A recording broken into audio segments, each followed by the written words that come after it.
آیا تا هم کله په خوب کې دروغ ویلی دي؟ آیا دا خوب تا تعجب ښکاره شو؟ راځه نن در سره د اسلامي نړۍ د تر ټولو ستر معبر امام ابن سیرین رحمت الله علیه له نظره د دې خوب ژور تعبیر شریک کړو. دا خوب یوازې خوب نه دی، دا یو اخطار دی.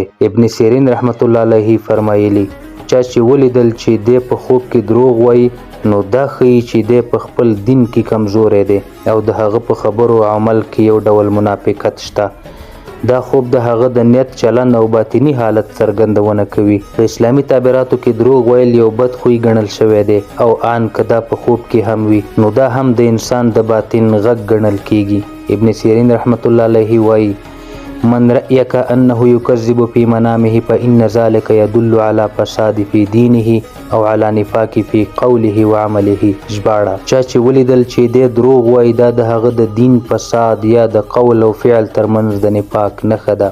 نو که تا هم داسې خوب ولید نو دا معنا لري چې ستا ضمیر درته وایي راویښ شه، ځان اصلاح کړه، له حق نه مه تښته او له نفس نه ځان وژغوره. بیلګیز وضاحت: راځئ لږ وضاحت ورکړو. که ته په خوب کې دروغ ووایې چې ځان له ستونزې وژغورې دا ښیي چې ته په بیدار ژوند کې له یوې مهمې فیصلې تښتې، او که بل څوک دروغ وایي نو دا ښیي چې ته په ویښه له داسې خلکو سره محاصره یې چې شاید رښتیا نه درته وایي.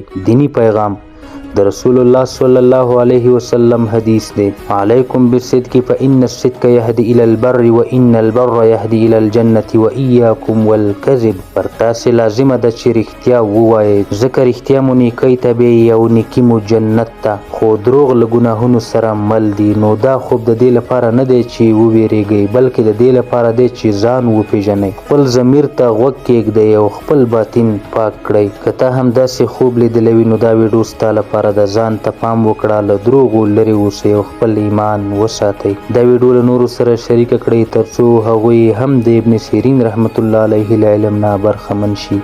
سبسکرایب وکړه ځکه سبا بیا درته یو بل عجیب تعبیر راوړم.